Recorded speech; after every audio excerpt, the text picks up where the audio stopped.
ayat-ayat Allah SWT dan hadis-hadis Nabi Shallallahu Alaihi Wasallam, terkhusus yang berkaitan dengan tarbiyah, ya, atau lebih kita mengenal tentang pendidikan. Dan pada pertemuan perdana ini kita akan membahas suatu tema yang insya Allah bermanfaat bagi kita semua selaku orang tua, juga bagi guru, yaitu bagaimana peran orang tua dalam mendidik anak. Ya. Tentu ini bukan perkara yang mudah, ini perkara yang berat. Ya. Kalau kita lihat di penjelasan para ulama terhadap hal ini, para ulama menaruh perhatian yang besar. Ya. Di antara buktinya banyak karya yang mengkhususkan di bab ini, yakni bab tarbiyatul aulad. Dari mulai buku yang tebal, dari mulai buku yang tipis sampai buku yang tebal, para ulama menulis tentang hal ini. Ya. Ini menunjukkan hal ini adalah penting diketahui oleh kita semua. Ya. Kalau kita lihat secara ringkas, peran orang tua terhadap dalam mendidik anak itu sebetulnya sederhana. Ya. Bagaimana orang tua itu mengajarkan agama kepada anaknya, mulai dari akidah, akhlak, ibadah, muamalah, ya, dan memberikan qudwah, contoh tauladan untuk anak-anaknya. Itu peran orang tua dalam mendidik anak. Dan suatu hal yang perlu diketahui oleh bersama, di antara perkara yang penting, hendaknya orang tua itu menjadi qudwah, ya, menjadi contoh tauladan bagi anaknya, bukan menjadi penuntut semata. Umumnya orang tua lebih banyak memposisikan terhadap anaknya itu hanya menuntut saja, harus A, B, C, D dan selainnya, tapi tidak ada qudwah, tidak ada tauladan yang ditampilkan di depan anak-anaknya, sehingga yang terjadi bukan seperti yang diinginkan. Karena anak-anak itu, ya, berapapun usianya, yang utama itu mereka taklid, ya, mereka mengikuti yang mereka lihat. Dan yang sering mereka lihat itu dari usia kecil, ya, itu adalah orang tuanya. Maka peran orang tua dalam mendidik anak itu adalah orang tua tampil sebagai qudwah, suri tauladan, contoh terbaik bagi anak-anaknya. Adapun di pesantren, di sekolah, itu hanya membantu. Ini perlu digarisbawahi, orang tua harus paham. Di sekolah atau pesantren itu hanya membantu. Yang nanti di akhirat akan ditanya itu orang tuanya. Sebagian orang tua kadang kurang paham bab ini, ya. Artinya saya nggak mau tahu, saya masukkan anak saya ke sekolah atau ke pesantren, anak saya harus soleh atau solihah. Tidak cukup seperti itu, ya. Harus ada kerjasama dari orang tua tersebut dalam mendidik anaknya.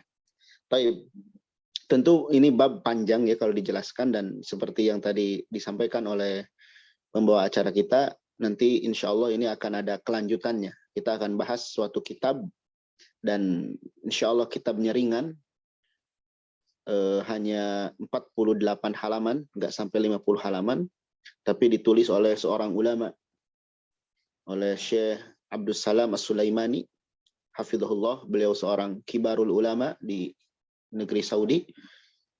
Mudah-mudahan Allah mudahkan kita untuk membahas kitab ringkas itu. Adapun di malam hari ini kita akan lihat beberapa rambu-rambu dalam mendidik anak, terkhusus kita selaku orang tua. Baik, bisa dilanjutkan slide-nya.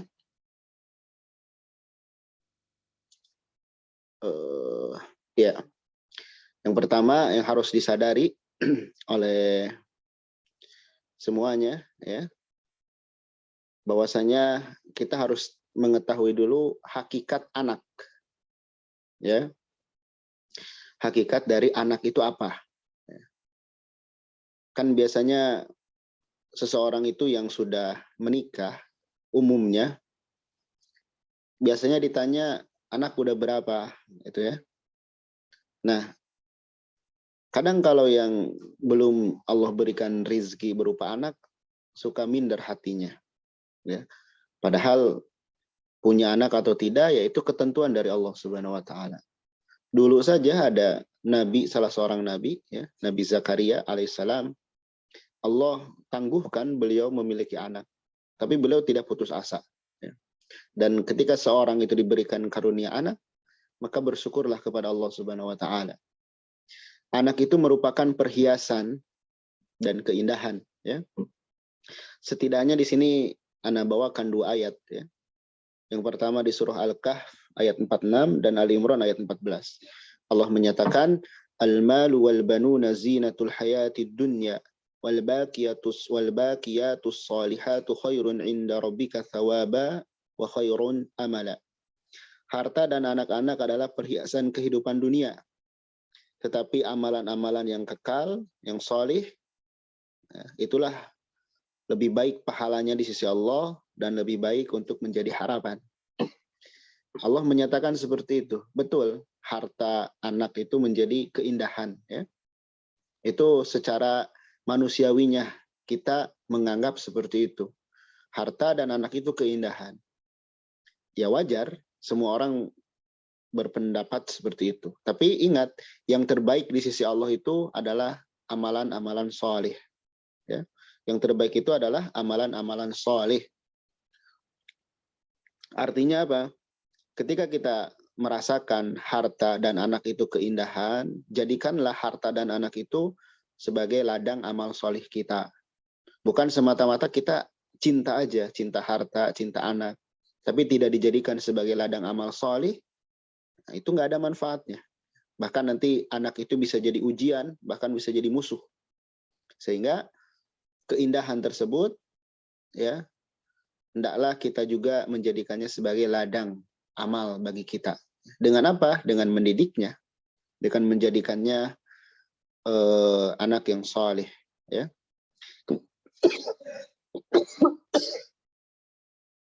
Kemudian di surah Al Imran, Allah juga menyatakan, Zuyyina lin-nasi hubbus syahawati minan nisa'i wal banina wal qanatiril muqantarati minadh dhahabi wal fiddati wal khailil musawwamati wal an'ami wal harth.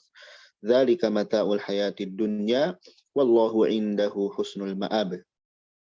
Dijadikan indah, ya, pada pandangan manusia kecintaan kepada perempuan, ya, yang disukai dari berupa perempuan, anak-anak, ya, barang-barang yang banyak, barang-barang berharga, baik itu emas, perak, ya, kemudian kuda, maksudnya kendaraan, kemudian binatang dan ladang. Betul, itu adalah kesenangan kehidupan dunia. Tapi di sisi Allah lah terdapat tempat kembali yang baik, maksudnya surga. Betul, tidak dipungkiri hal-hal yang tadi disebutkan itu disenangi banyak orang, sepakat orang itu suka, ya. Tapi bukan berarti yang banyak disenangi orang itu lebih baik di sisi Allah. Ya. Jadi ukurannya bukan orang banyak yang suka, banyak yang senang, ukurannya hal tersebut tuh di sisi Allah gimana nilainya. Apakah baik atau tidak? Kalau baik, berarti itu baik. Kalau tidak, berarti sebaliknya. Jadi yang pertama, anak itu perhiasan, keindahan, menyejukkan kita, membuat kita bahagia. Tapi kebahagiaan tersebut kalau ingin langgeng, jadikanlah sebagai ladang amal soleh. Baik, selanjutnya.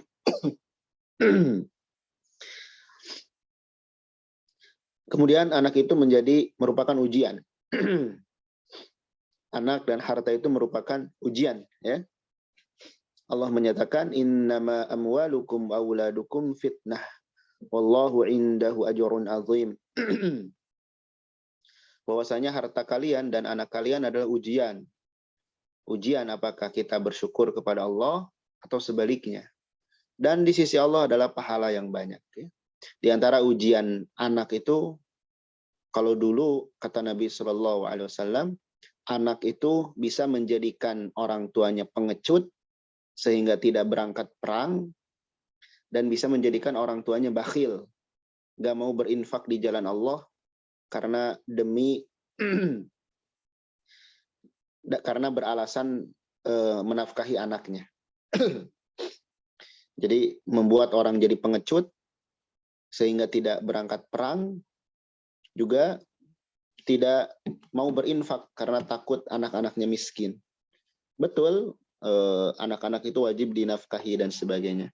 Tapi ada kadar-kadar yang kita dianggap cukup dalam hal tersebut, ya. Jadi ujian bagi kita, baik ujian tadi menjadikan kita ini pengecut atau bakhil, atau ujian-ujian yang lain, ujian berupa sikapnya umpamanya, yang membuat kita perlu bersabar, dan ujian yang lainnya. Sehingga kadang ya, anak-anak itu ketika masih kecil, ketika masih bayi, sampai umur 2 tahun atau 3 tahun, orang tua itu begitu sayang kepada anaknya. Karena anaknya, bayi tersebut belum bisa apa-apa. Ketika mulai tumbuh seiring berjalannya waktu, kadang anak-anak itu kan di usianya yang seperti itu, yang melakukan hal-hal yang membuat orang tua itu kesal dan sebagainya. Di sini harus sabar. Orang tuanya harus sabar, ya. Taib.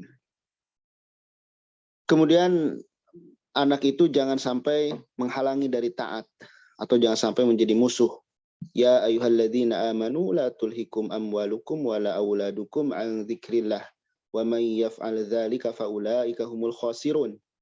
Wahai orang-orang yang beriman, janganlah hartamu dan anak-anakmu melalaikan kamu dari mengingat Allah.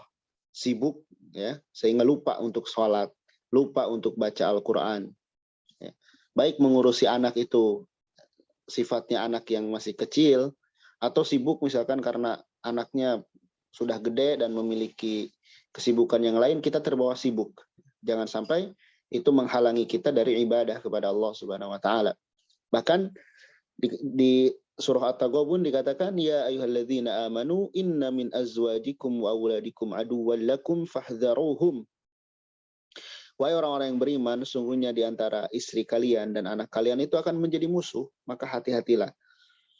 Ya, jadi musuh nanti di akhirat. Kok bisa jadi musuh, ya? Memang di ayat ini dulu ada kisahnya. Jadi ada sebagian orang atau sebagian sahabat yang mau berangkat hijrah, tapi karena anak istrinya nggak mau, ya, sehingga dia berat milih yang mana nih, ikut hijrah atau ikut hijrah atas perintah Nabi atau mengikuti keinginan anak istrinya, ya. Dan tentu yang benar adalah mengikuti perintah Allah dan Rasulnya, ya. Memang secara perasaan kita, ya, kita lebih sayang kepada umumnya, ya, nggak tega melihat anak istri. Tapi kalau yang memerintahkan itu Allah dan Rasulnya, tentu kecintaan kita kepada Allah dan Rasulnya itu harus didahulukan di atas kecintaan kepada selainnya, ya. Jadi jadi musuh itu karena menghalang-halangi dari ketaatan, ya. Intinya di sana. Jadi akan jadi musuh di akhirat kelak kalau anak dan istri kita menjadi penghalang kita untuk taat dalam hal apapun, ya. Sehingga di sini seorang istri atau suami hendaknya saling faham, ya. Saling faham, karena kehidupan keluarga yang baik itu saling membantu dalam ketaatan kepada Allah Subhanahu wa taala. Saling membantu dalam ketaatan kepada Allah Subhanahu wa taala, ya. Taib. Jadi anak itu bisa menjadi perhiasan, keindahan, bahkan bisa menjadi ladang amal bagi kita, ya. Amal jariah kita, juga bisa menjadi ujian, ya. Bahkan jadi musuh. Jadi perhiasan, jadi ladang jariah kalau kita mendidiknya sehingga anak tersebut mendoakan orang tuanya. Kalau anak tersebut tidak dididik, itu bisa jadi musuh nanti di akhirat kelak. Baik. Selanjutnya.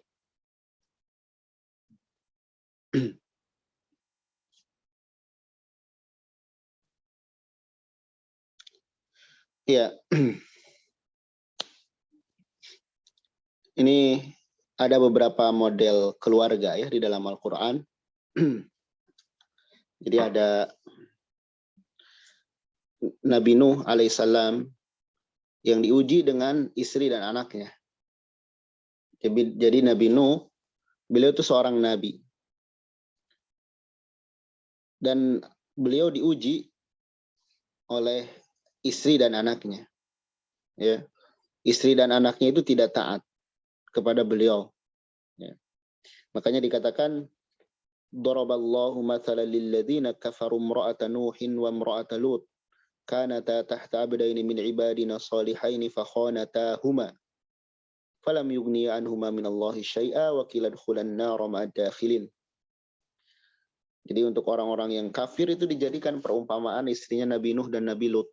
Padahal kedua ini berada memiliki suami yang saleh. Fakhanatahuma. Tapi keduanya ini khianat. Kata para ulama, khianat di sini bukan selingkuh. Tapi khianat di sini tidak melaksanakan ibadah kepada Allah Subhanahu wa taala, ya. Jadi seorang istri yang tidak melaksanakan ibadah kepada Allah Subhanahu wa taala padahal suaminya memerintahkan untuk itu, maka istri itu khianat kepada suaminya. Ketika dia tidak melaksanakan perintah Allah Subhanahu wa taala. Nabi Nuh diuji oleh Allah dengan istrinya, ya. Begitupun Nabi Lut diuji dengan istrinya yang durhaka, ya, tidak mentaati Allah dan Rasulnya. Juga anaknya, ya, anak Nabi Nuh, itu juga dia tidak taat, ya, kepada Nabi Nuh. Ini dijelaskan di ayat yang cukup panjang, ya, di surah Hud. Di surah Hud ayat ke 41 sampai 47. Nanti bisa dilihat ayat 41 sampai 47. Ini kita baca terjemahnya saja, insya Allah sudah paham, ya. Karena jelas sekali di sini. Singkat cerita, di ayat 42 misalnya, ya. Nabi Nuh ini ketika terjadi banjir, ya, dan melihat banjir itu besar, beliau mengajak kepada anaknya, ya bunayya yarkam ma'ana wala takum ma'al kafirin. Wahai anakku sayang, ayo naik bersama kami. Engkau jangan menjadi bersama orang-orang kafir. Ini tanda sayang orang tua kepada anaknya, tidak mau celaka di dunia dan akhirat. Dan betul, itulah naluri seorang orang tua, tidak mau anaknya celaka, baik di dunia maupun di akhirat. Nah, kita berpikir bagaimana caranya supaya tidak celaka di dunia maupun tidak celaka di akhirat. Ya diantaranya dengan mendidiknya. Ya. Tapi anaknya Nabi Nuh ini nggak mau. Ya. Bahkan mengatakan dengan sombong, enggak katanya, aku akan naik ke gunung. Naik ke gunung yang bisa melindungiku dari air. Kata Nabi Nuh, hari ini nggak ada orang yang bisa selamat. Nggak ada orang yang bisa selamat dari banjir itu. Kemudian setelah ya tenggelam si anaknya ini, di ayat 45, Nabi Nuh mengatakan, Robbi inna bani min ahli. Ya Allah, itu keluargaku, itu anakku, katanya. Ya. Maka di ayat 46 dibantah oleh Allah, qala ya Nuhu innahu laisa min ahlik, innahu amalun ghairus shalih. Wahai Nuh, dia itu si Kan'an, ya, yang dijelaskan oleh para ulama, bukan keluargamu. Nah, ini perhatikan baik-baik. Padahal ini anak-anak beneran, ya. Tapi tidak dianggap sebagai keluarga. Apa sebabnya? Innahu amalun ghairus shalih. Dia itu beramal, amalnya tidak amal shalih. Tidak melakukan amalan shalih. Di sini menunjukkan hubungan nasab, ya, hubungan nasab itu anak kandung, orang tua kandung. Kalau tidak dibarengi dengan amal shalih, nggak ada manfaatnya. Tidak ada manfaatnya. Di akhirat yang ada jadi musuh. Jadi kesolihan orang tua, kesolihan anak, itulah hubungan yang terkuat. Ya. Adapun sekedar hubungan nasab, tapi cuek satu sama lain, tidak saling mengingatkan, ya, suami tidak mengingatkan istrinya, istri tidak mengingatkan suaminya, tidak mengingatkan anaknya, anak tidak mengingatkan orang tuanya, maka yang seperti ini siap-siap nanti jadi musuh di akhirat. Dan ini hal yang tentu kita tidak inginkan. Hal yang tidak kita inginkan di akhirat, kita terpisah dengan orang-orang yang kita cintai. Di dunia kita begitu sayangnya kepada pasangan kita, kepada anak kita. Tapi kita membiarkan dalam kedurhakaan. Nanti di akhirat jangan harap seperti itu. Kalau kita ingin bersama-sama dengan keluarga kita, maka bangunlah keluarga itu di atas ketaatan, di atas amal soleh kepada Allah Subhanahu wa taala. Taib, itu Nabi Nuh yang diuji dengan istri dan anaknya. Sehingga kita jangan merasa pesimis ya ketika anak kita atau istri kita diuji dengan keduanya, kita terus berdoa, kita terus berusaha. Ya. Atau diuji oleh suaminya, seperti Asia yang diuji, yang suaminya Fir'aun, ya, yang memiliki suami seperti Fir'aun. Ya. Dan di sini kita ingat hidayah. Ya. Nanti ada pembahasannya ya. Taib, selanjutnya.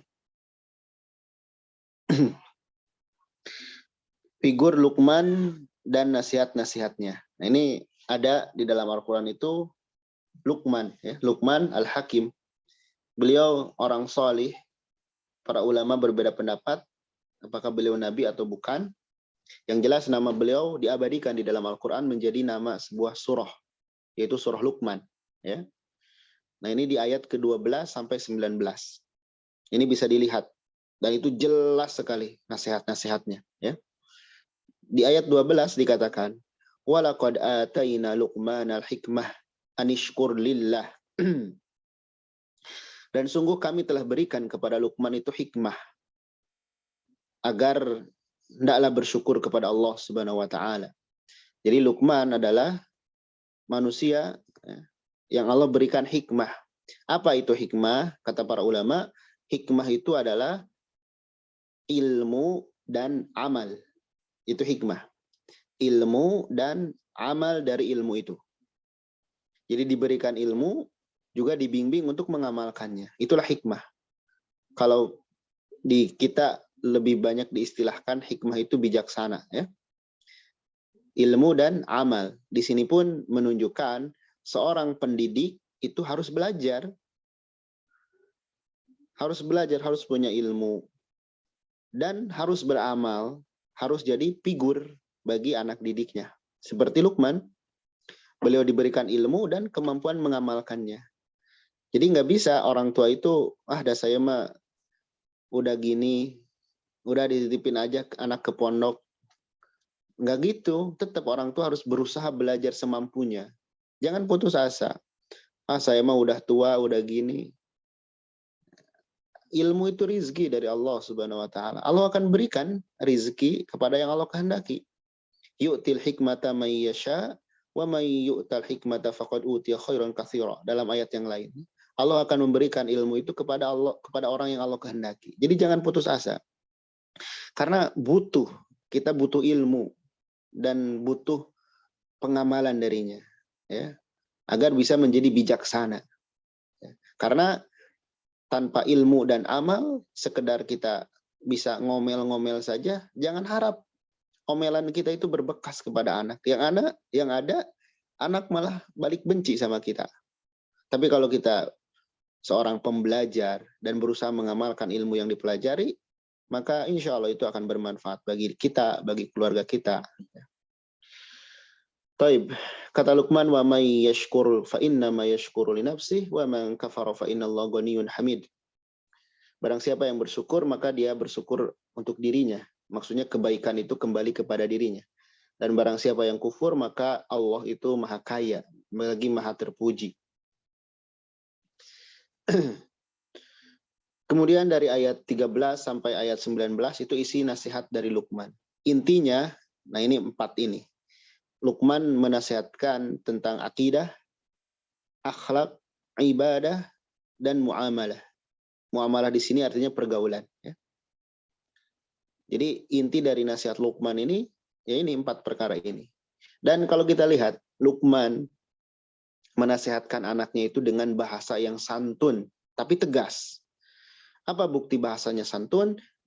Luqman memanggil anaknya dengan ya bunai, wahai anakku sayang. Ya bunai, wahai anakku sayang. Kalau orang Sunda bilang anaking, wahai anakku sayang. Dan yang pertama yang Luqman tegaskan kepada anaknya itu tentang akidah. La tusyrik billah. Janganlah engkau menyekutukan Allah. Nah ini akidah. Janganlah berbuat musyrik kepada Allah. Jangan menduakan Allah. Nah ini bertolak belakang ya, dengan pendidikan modern. Katanya di pendidikan modern anak itu nggak boleh mendengar kata jangan. Padahal Al-Quran menyatakan ini, jangan engkau musyrik kepada Allah. Ini bab akidah. Lawan dari musyrik adalah tauhid. Ketika jangan musyrik kepada Allah, berarti harus mentauhidkan Allah. Jangan percaya yang aneh-aneh. Jangan percaya simsalabim, abrakadabra, dan sebagainya. Jangan percaya dewa-dewi, dan sebagainya. Itu pendidikan. Ya. Tanamkan pendidikan itu kepada anak sejak kecil. Dan di sini dikatakan kesyirikan itu kezaliman yang besar. Ya. Kezaliman yang besar. Karena menempatkan ibadah bukan pada tempatnya. Kemudian Luqman menasihatkan kepada, atau Allah Subhanahu wa taala menasihatkan agar berakhlak baik kepada orang tua. Nah ini, agar berakhlak baik kepada orang tua. Ya. Dan disebutkan jasa orang tua. Orang tua itu sudah mengandung dalam keadaan lemah, menyusui kurang lebih selama 2 tahun. Ya. Itu agar berakhlak yang baik kepada orang tua. Ya. Dan tentu orang tuanya harus mencontohkan akhlak yang baik kepada orang tuanya. Misal ya, kita ingin anak kita baik sama kita. Tapi di waktu yang bersamaan, kita nggak baik sama orang tua sendiri. Nah, ini nggak bisa. Misalnya kita ingin anak kita tuh bakti sama kita. Tapi di depan anak kita, kita sendiri membangkang kepada orang tua. Membangkang kepada nenek atau kakek anak kita. Nah, itu nggak bisa. Itu akan jadi hujah bagi anak kita. Ketika kita menasihatkan, nak, kamu jangan begitu. Nanti akan balik. Wah, Umi juga ke si nenek kayak gitu, atau Umi juga ke si kakek kayak gitu. Nah, itu karena dicontohi dengan contoh yang kurang baik. Ya. Kemudian di sini dikatakan di surah Luqman itu, kalau orang tua memaksamu untuk berbuat musyrik, jangan diturut. Maksudnya kalau orang tua menyuruh maksiat, anak itu nggak boleh turut. Tapi tetap di dunia harus diperlakukan dengan cara yang baik. Ya, diperlakukan dengan cara yang baik. Wattabi' sabila man anab. Ini nasihat dari Luqman agar memilih teman yang baik, yang senantiasa mendekat kepada Allah Subhanahu wa taala. Nah, di antara hal yang penting dalam mendidik anak itu, orang tua memilihkan teman. Pilihkan teman yang terbaik buat anak kita. Gak mesti selepel dalam sisi ekonomi, dalam sisi sosial, tapi yang bisa ngertiin anak kita. Dan bukan yang selalu mengiyakan semua keinginan anak kita. Nanti anak kita tambah manja, tambah ngelunjak nantinya. Baik.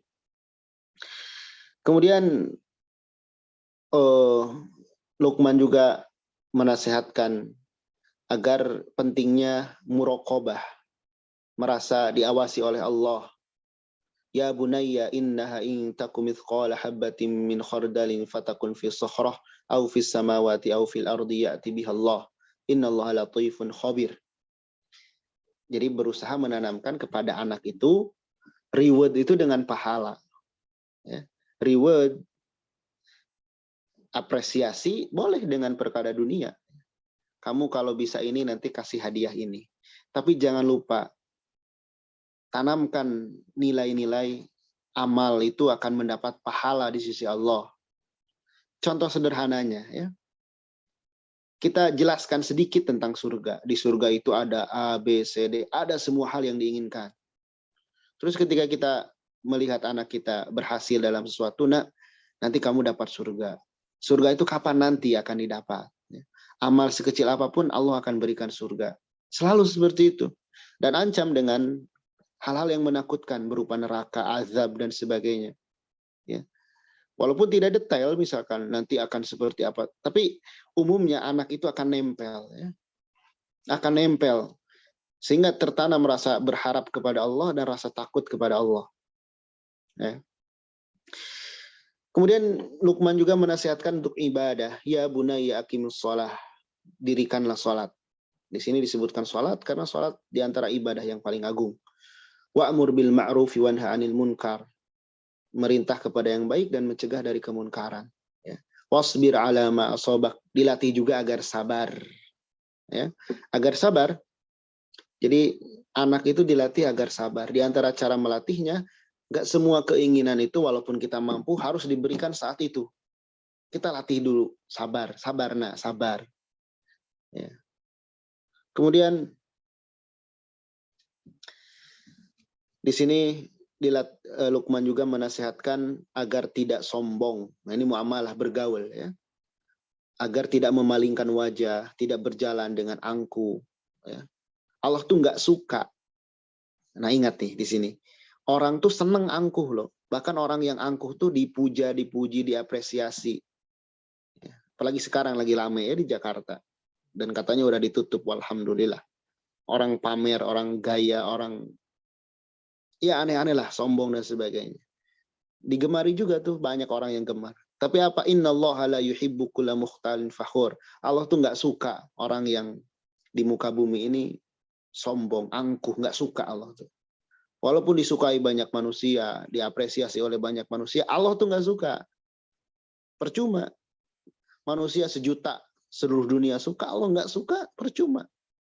Karena seandainya semua manusia suka sama kita, tapi Allah benci, celaka kita di akhirat. Nggak bisa menyelamatkan kita dari azab Allah. Sebaliknya seandainya manusia benci sama kita, tapi kita di jalan yang benar dan Allah ridho, tidak akan menurunkan derajat kita. Sampai disebutkan dalam adab ini agar cara berjalan, cara bicara itu diatur. Cara berjalan, cara bicara itu diatur. Inilah luhurnya adab Islam. Jadi itu kurang lebihnya nasihat-nasihat singkat Luqman kepada anaknya. Nanti bisa dibaca di surah Luqman ayat 12 sampai 19. Kita membaca terjemahnya saja, insya Allah itu sudah jelas sekali. Apalagi dibaca dengan tafsirnya. Baik, seterusnya.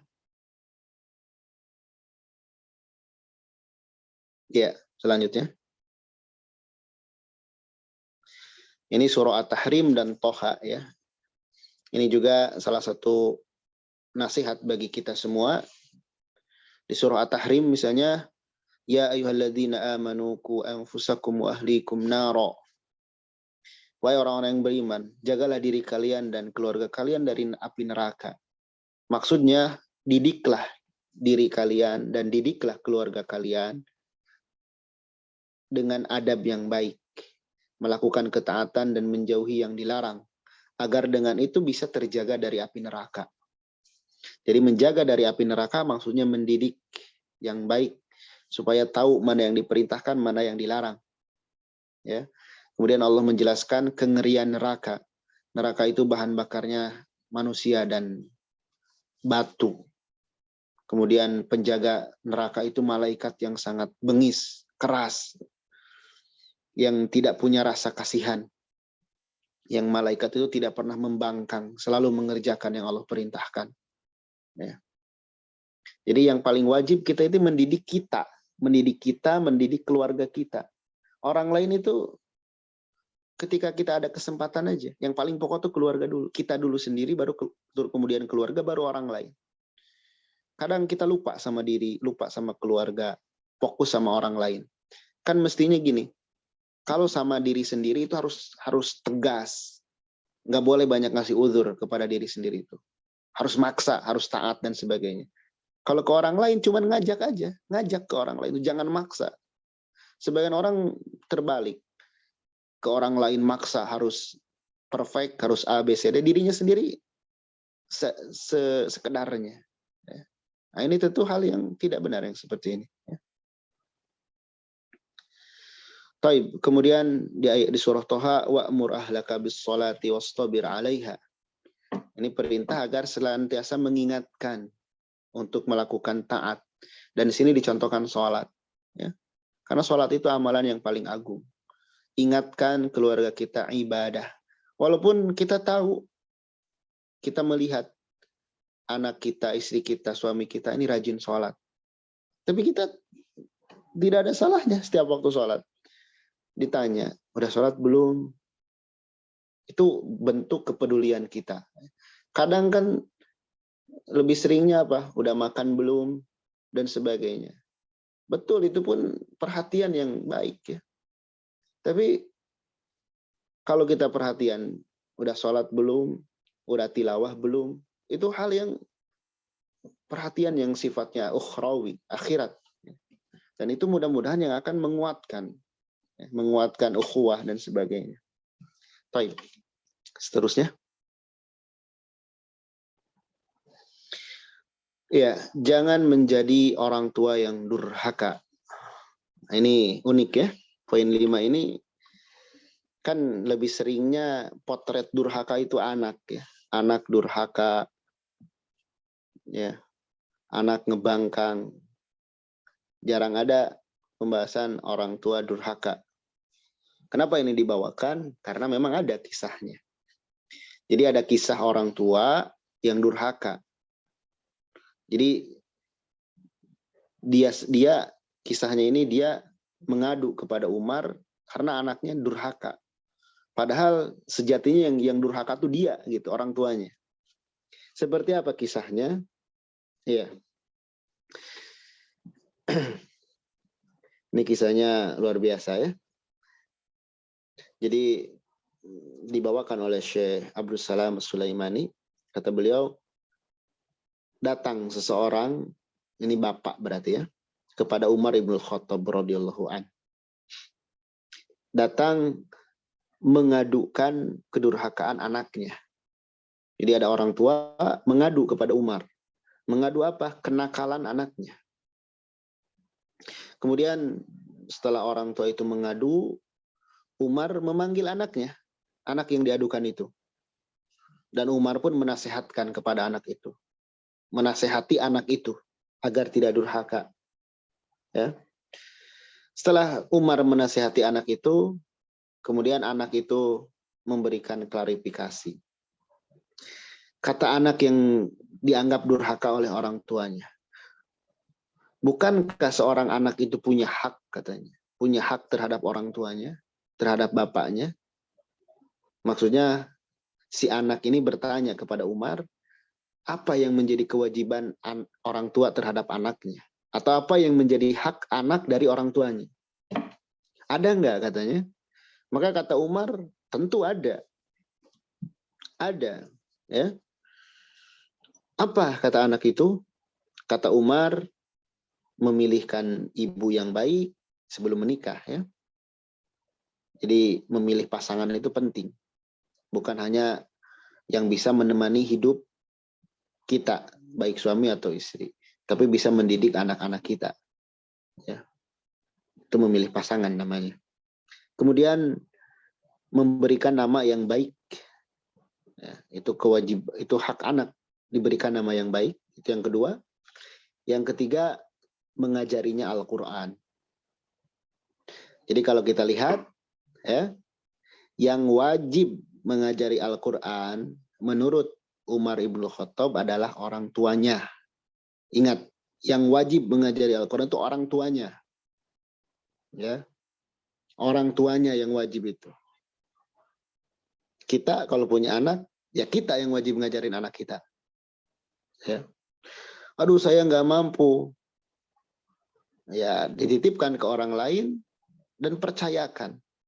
Jangan kita nggak mampu, titipkan ke orang lain, nuntut lebih. Kalau dibalik, coba aja didik sama ibu atau bapak. Kewalahan kita. Makanya harus bijak juga jadi orang tua. Karena kalau ngedidik sendiri betapa sulitnya. Betapa sulitnya mendidik anak itu. Makanya saling doakan anak kita, saling doakan guru-guru yang mengajari anak kita. Karena betapa sulitnya mendidik anak itu. Bukan hal yang mudah. Jadi kata Umar, hak anak itu dipilihkan orang tua yang terbaik, ya, diberikan nama yang terbaik, kemudian diajari Al-Quran. Maka anak itu spontan mengatakan, bapakku tidak melakukan itu kepadaku. Bapakku tidak melakukan itu, kata anak tadi, yang dianggap durhaka oleh bapaknya.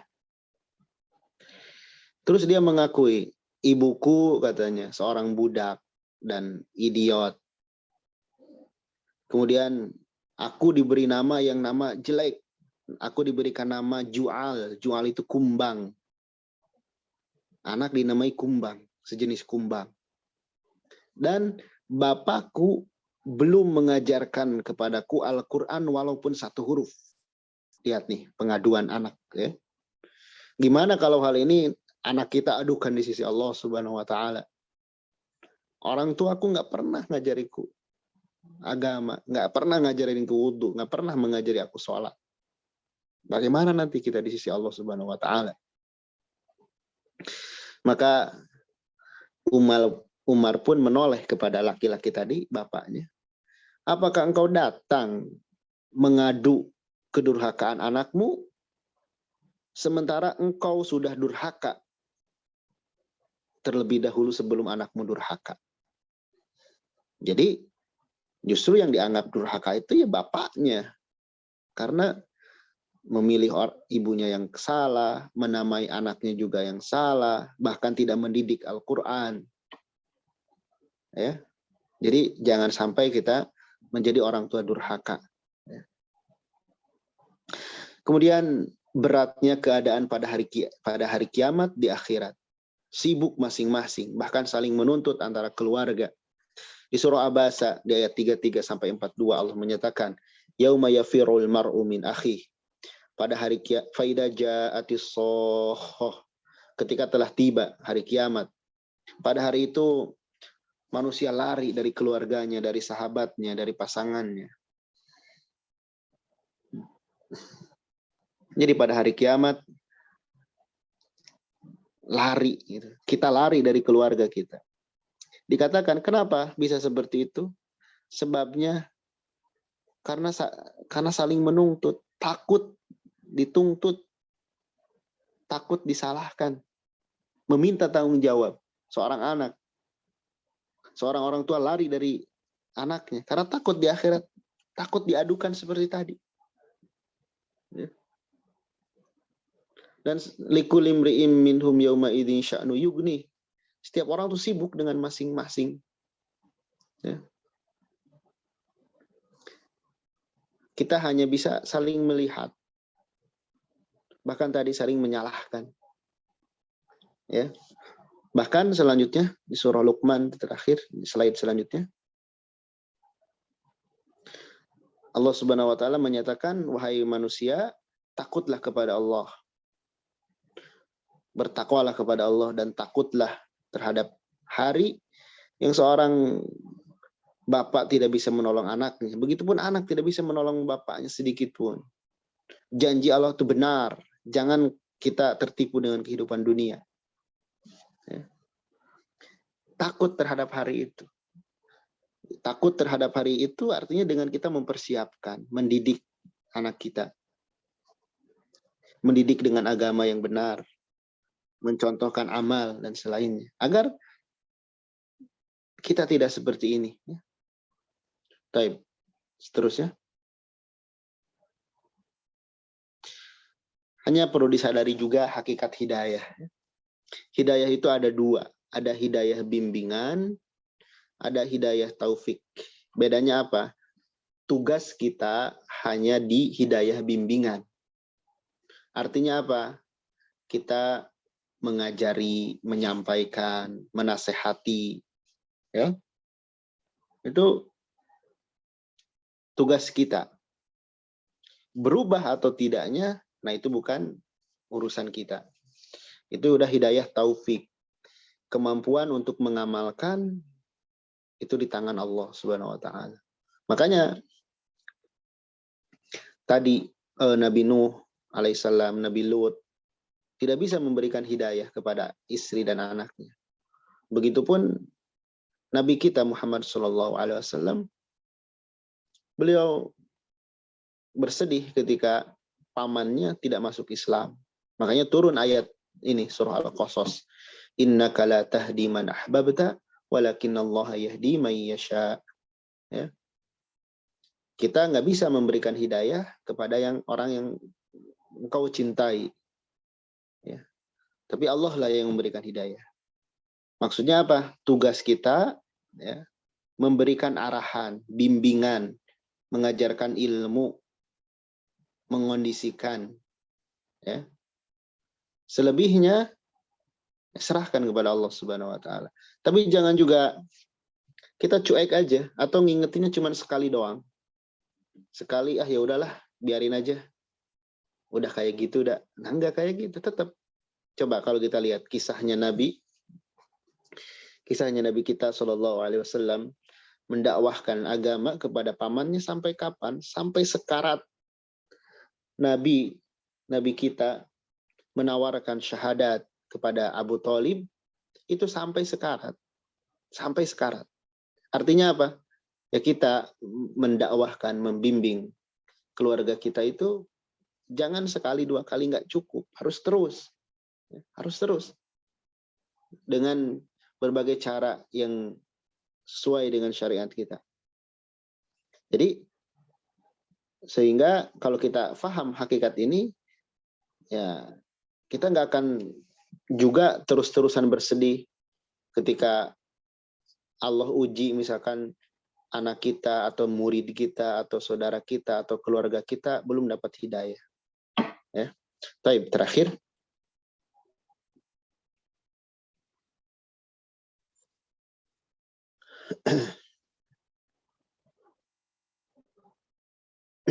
Iya, selalu berdoa, berusaha dan tawakal. Ya. Seperti Nabi Zakaria ketika beliau sebelum punya anak, beliau berdoa agar diberikan dzurriyyatan thayyibah, keturunan yang baik. Baik fisiknya, baik agamanya, baik akhlaknya. Ya. Kemudian juga di antara doa yang masyhur, Rabbana hab lana min azwajina wa dzurriyyatina qurrata a'yun waj'alna lil muttaqina imama. Agar Allah menjadikan pasangan kita, anak kita, penyejuk mata kita. Penyejuk mata bukan sekedar enak dilihat, tapi melaksanakan ketaatan kepada Allah Subhanahu wa taala. Ya. Taib. Nah, itulah sedikit pengantar tentang bagaimana peran orang tua mendidik anaknya. Ya. Dan alhamdulillah kita sudah berusaha maksimal ya, dengan menitipkan anak kita umpamanya ke pondok karena kita merasa belum mampu. Tinggal kita mendukung. Di antara cara mendukungnya, kita support anak-anak kita motivasi. Terus kita saling percaya juga dengan penyelenggara pendidikan. Jangan sekedar hanya menuntut saja, tapi kita support ya, dan kita percayakan ya. Karena ada sebagian yang terlalu tinggi ekspektasinya. Anak saya kalau dimasukkan ke lembaga ini harus seperti ini. Ya. Jadi gini, kalau seseorang berbicara tentang menghafal Al-Quran, padahal dia sendiri bukan penghafal, ya akan ngawur. Dia nggak akan tahu jalurnya kayak gimana. Ya. Makanya pepatah mengatakan, man takallama fi ghairi fannihi ata bil ajaib. Orang yang berbicara yang bukan keahliannya akan aneh-aneh ngomongnya. Ya. Seperti kita bukan ahli kimia, terus kita bicara tentang kimia. Kita bukan ahli fisika, kita bicara tentang fisika. tentu nggak akan nyambung. Begitupun dalam mendidik, ya, kita percayakan kepada tempat anak kita belajar. Ya. Jangan terlalu banyak menuntut. Ya. Anak saya kok lama ya? Ya nggak apa-apa. Emang apa salahnya lama? Ya. Salahnya itu ketika kita membanding-bandingkan. Kita bandingkan dengan orang lain dan sebagainya. Sementara potensi anak sendiri kita tidak kenal. Maka support kita sering menjalin komunikasi dengan anak kita. Ya. Apalagi sering terjadi kesalahpahaman misalnya antara orang tua dengan pihak penyelenggara pendidikan. Karena tadi berekspektasi berlebihan, kemudian tidak begitu paham tentang tahapan-tahapan belajar, atau ingin seperti yang lainnya, sementara kemampuan itu berbeda-beda. Ini harus dipahami, ya, harus dipahami. Dan yang paling pokok di tempat belajar itu, ya, adalah pengkondisian agar teratur jadwal, agar memiliki teman yang baik. Adapun keberhasilan, kesuksesan, itu banyak faktor yang mempengaruhi, ya. Banyak faktor yang mempengaruhi. Faktor pembawaan dari rumah juga itu sangat berpengaruh. Sehingga kita harus menjalin juga komunikasi yang baik dengan anak kita. Kadang anak itu tertutup dengan orang tuanya, tapi terbuka kepada temannya, terbuka kepada gurunya. Nah, berarti ini ada sesuatu yang hendaknya kita perbaiki bersama-sama. Dan mudah-mudahan dengan adanya seperti ini, saling mengingatkan, ya, tujuan dari pendidikan membentuk insan yang taat kepada Allah Subhanahu wa taala berdasarkan agama yang benar, itu bisa terwujud, ya. Tapi dari sisi materi mungkin itu yang bisa disampaikan. Kurang lebihnya mohon maaf. Barangkali dari yang menyimak, baik orang tua santri juga yang selainnya, kalau ingin bertanya dipersilahkan, atau dari asatidz. Masya Allah, jazakallahu khairan kepada guru kita Ustaz Rendi Rustandi Hafizahullah Ta'ala yang telah memberikan pemaparan ilmu, dan Masya Allah luar biasa banyak sekali faedah yang bisa kita dapat dari beliau. Dan kepada para peserta Zoom meeting di malam hari ini, Hafizakumullah Ta'ala, silahkan jika ada yang ingin menanyakan langsung kepada Al-Ustaz, bisa menggunakan fitur raise hand terlebih dahulu, nanti kita akan bukakan mic-nya. Fadol.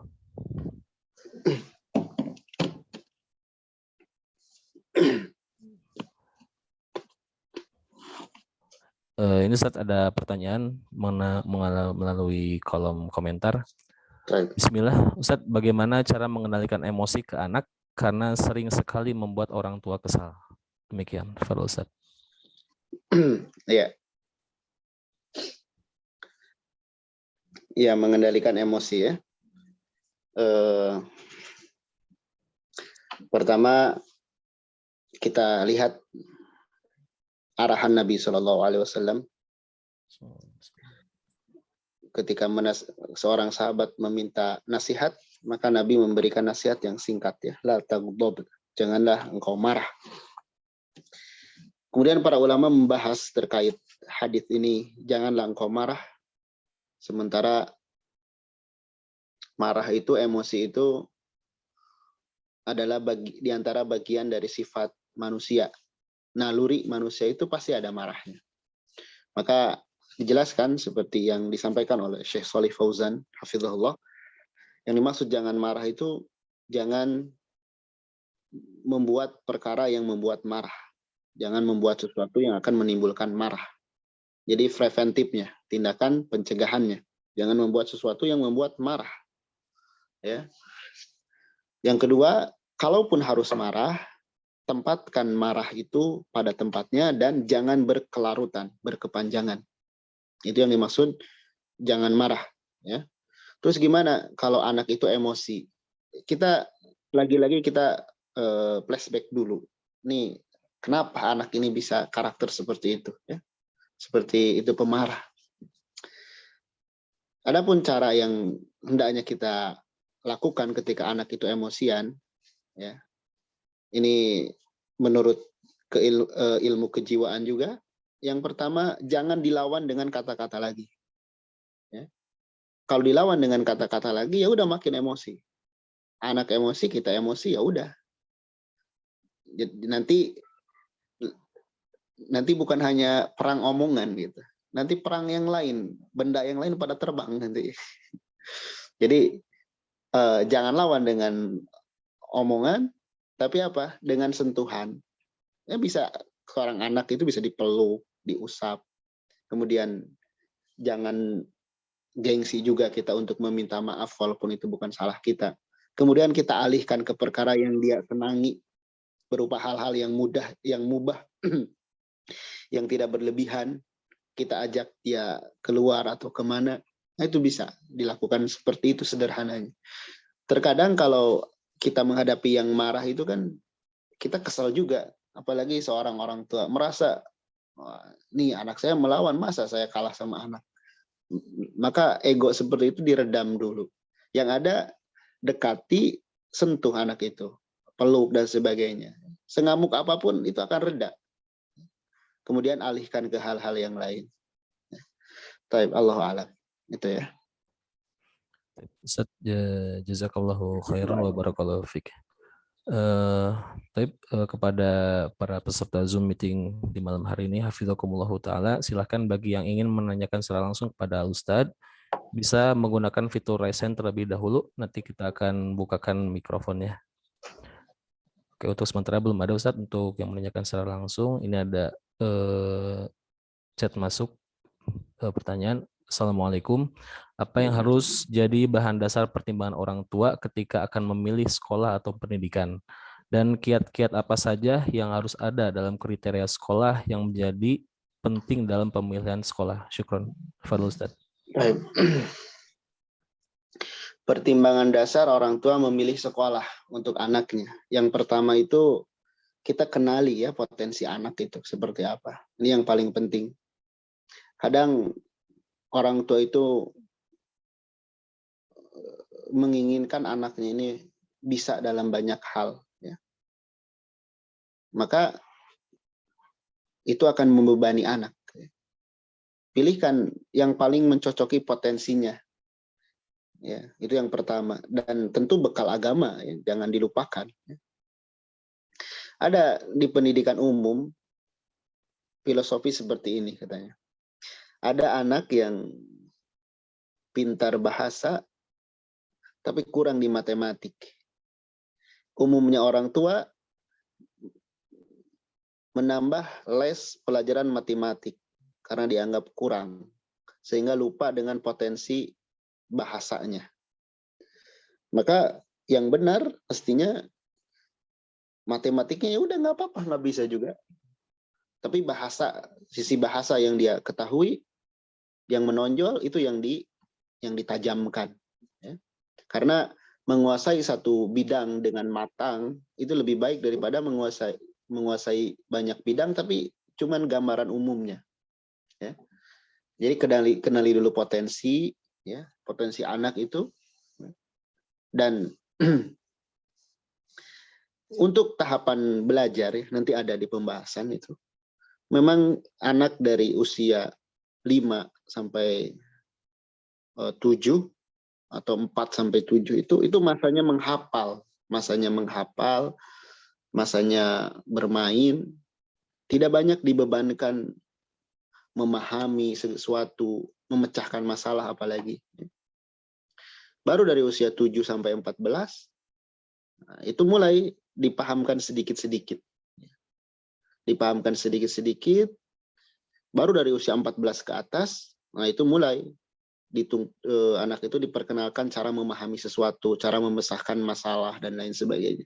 Kalau dari kecil sudah dibebankan banyak hal, nanti justru akan mengganggu. Contoh sederhana lah.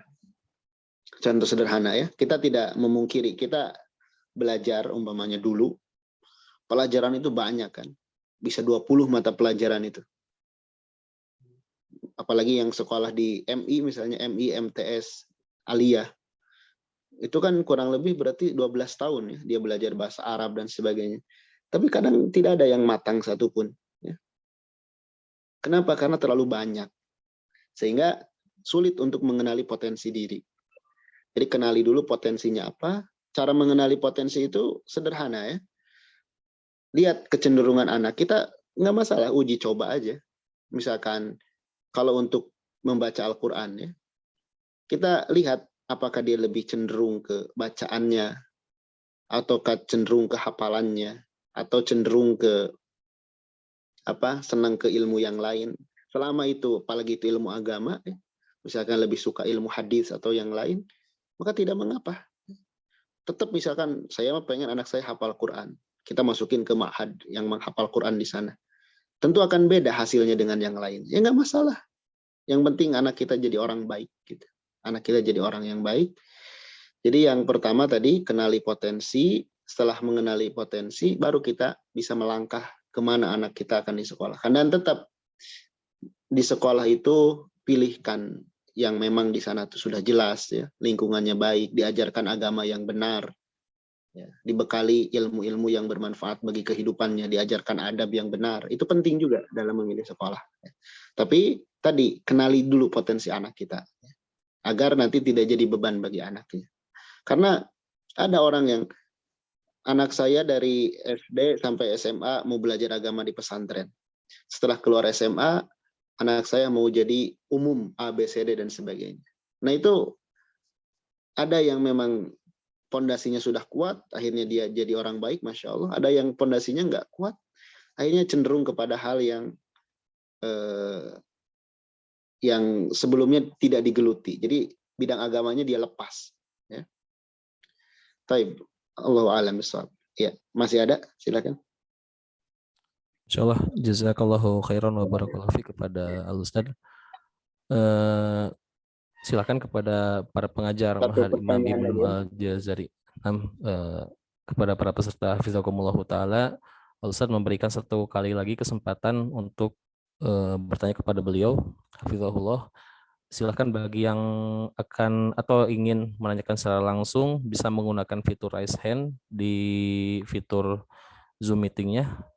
Nanti akan kita bukakan mic. Dan insya Allah semoga Allah mudahkan untuk rekaman pertemuan di malam hari ini akan kita share di grup masing-masing. Sepertinya belum ada. Oh, ada Ustadz. Bismillah. Bismillah, Ustadz. Apakah dosa-dosa orang tua berpengaruh kepada anak-anak? Syukron wa barakallahu fiik. Tafadhol Ustadz. Taib. Ya. Pada asalnya itu wala taziru waziratu wizra ukhra, ya. Wa laisa lil insani illa ma sa'a. Pada asalnya seorang itu tidak menanggung dosa orang lain. Tidak menanggung dosa orang lain. Dan kita tidak bisa membebankan dosa kita kepada orang lain. Itu pada asalnya. Kecuali nanti yang dikecualikan seperti orang yang terzolimi dan sebagainya. Ya. Tapi dosa yang kita perbuat itu perlu diketahui, ya. Dosa apapun yang kita berbuat itu pasti akan dibalas oleh Allah. Al-amal al-jaza min jinsil amal. Balasan itu tergantung nanti amalan kita. Bisa jadi ketika kita berdosa, berbuat dosa dan sebagainya, kita durhaka dan sebagainya, Allah uji kita atau Allah balas kita dengan anak kita yang dosa, yang durhaka lagi kepada kita. Ya. Jadi dan itu hal yang baik kalau kita merasa, ya. Misalnya kita melihat anak-anak kita atau keluarga kita berperilaku kurang baik kepada kita, kita merenungkan, jangan-jangan ini dosa saya. Nggak mas, itu perbuatan yang baik. Ya. Bisa jadi benar. Itu salah satu cara Allah membalas dosa-dosa kita. Dengan cara seperti itu membuat kita bingung, sedih, dan sebagainya. Sehingga kita bertobat kepada Allah dan Allah memperbaiki keadaan kita. Bahkan dulu para ulama, ya, para ulama itu ada yang teringat ketika mengalami suatu ketidaknyamanan dalam hidup, jangan-jangan ini dosa saya yang saya lakukan 40 tahun yang lalu. Jangan-jangan ini karena dosa saya yang saya lakukan 20 tahun yang lalu. Bahkan ketika ada tikus ke rumahnya, kemudian ada tunggangannya bermasalah, ada yang aneh dari perilaku keluarganya, dia langsung berintrospeksi, jangan-jangan ini karena dosa saya. Ya. Sehingga itu tentu hal yang baik, kita introspeksi agar kita bisa memperbaiki kehidupan kita. Allahu a'lam bishawab. Masya Allah, kami haturkan syukran jazakallahu khairan wa barakallahu fiik kepada Ustadz Randy hafizahullah taala. Tapi Ustadz, sebelum kita tutup dengan doa kafaratul majelis, barangkali ada nasihat untuk kami di sini atau kesimpulan, silahkan Ustadz. Taib, barakallahu fikum. Jadi untuk nasihat ya, ini khusus buat anak pribadi ya, karena yang paling butuh untuk dinasehati itu adalah diri kita sendiri ya, dan itu yang akan bermanfaat. Tapi kepada orang lain pun seperti itu. Fadzakir fa inna dzikratan faul mu'minin. Salinglah mengingatkan terus-menerus, karena saling mengingatkan terus-menerus itu akan bermanfaat bagi orang-orang yang beriman. Nanti tinggal tergantung kondisi keimanan kita. Para ulama menjelaskan sebuah nasihat itu akan direspon oleh dua kelompok. Kelompok yang pertama yang imannya sedang bagus, sedang naik, maka nasihat itu akan bermanfaat bagi dirinya, menjadikannya awalnya tersinggung, kemudian berpikir dan berubah. Ada juga orang yang imannya sedang lemah, ya, maka nasihat apapun tidak bermanfaat bagi dirinya. Baik itu yang disampaikan ayat Allah, hadis Nabi, yang menyampaikan itu orang biasa, bahkan sekelas Nabi pun, kalau keimanannya sedang turun atau tidak ada keimanan, maka tidak ada manfaatnya dari nasihat tersebut. Dan mudah-mudahan Allah Subhanahu wa taala membimbing kita ya, di atas ketaatan, di atas keistiqomahan dalam beragama, juga diberikan hidayah taufik untuk senantiasa menuntut ilmu agama. Karena kebutuhan kita terhadap ilmu itu lebih urgen daripada kebutuhan kita terhadap makan dan minum. Ya. Jadi kebutuhan manusia terhadap al-huda, terhadap ilmu, terhadap petunjuk, itu lebih penting daripada kebutuhan terhadap makan dan minum. Kalaulah seorang itu kekurangan makan dan minum, berbeda dengan kekurangan ilmu. Kekurangan ilmu akan menyebabkan dia celaka di dunia dan di akhirat. Sehingga mudah-mudahan kita semua bisa terus belajar dan mengamalkan ilmu yang kita pelajari, agar kita pun bisa menjadi orang tua yang sebagaimana yang dijelaskan, orang tua seperti Luqman Al-Hakim, yang Allah berikan hikmah, yakni berupa ilmu yang bermanfaat dan kemampuan mengamalkannya, sehingga kita pun bisa mendidik anak kita di atas ilmu, agar bersama-sama taat kepada Allah Subhanahu wa taala, dan jadilah kita sebagaimana yang difirmankan oleh Allah dalam salah satu ayatnya, nanti Allah Subhanahu wa taala menyeru kepada kita dan keluarga kita agar masuk surga bersama-sama. Allahumma amin. Barakallahu fikum. Dari anak cukupkan sekian. Aqulu ma tasma'un, astagfirullah, innahu wal ghafurur rahim. Assalamualaikum warahmatullahi wabarakatuh. Waalaikumsalam warahmatullahi wabarakatuh. Masya Allah, syukron jazakallahu khairan wa barakallahu fiik kepada guru kita Ustadz Randy Rustandi hafizahullah ta'ala yang telah memaparkan ilmu di malam hari ini dengan penuh faidah. Insya Allah, semoga Allah menjaga Al-Ustadz beserta keluarga, dan semoga Allah menjaga Ustadz beserta keluarga dan selalu mengistiqomahkan Ustadz di atas jalan yang al-haq ini. Kami haturkan juga syukron jazakumullahu khairan kepada keluarga besar Ma'had Imam Ibnu Al-Jazari, yaitu kepada para pengajar di Ma'had, baik itu yang secara offline ataupun online, ataupun kepada orang tua atau wali santri, dan kepada ayah bunda yang akan menyekolahkan anaknya di sekolah Al-Jazari. Kami haturkan jazakumullahu khairan wa barakallahu fikum. Insya Allah untuk rekaman audio akan kita share di grup masing-masing. Dan akhirul kalam, kita tutup dengan doa kafaratul majlis. Subhanakallahumma wa bihamdik asyhadu an la ilaha illa anta astaghfiruka wa atubu ilaik. Kami pamit undur diri. Wassalamualaikum warahmatullahi wabarakatuh.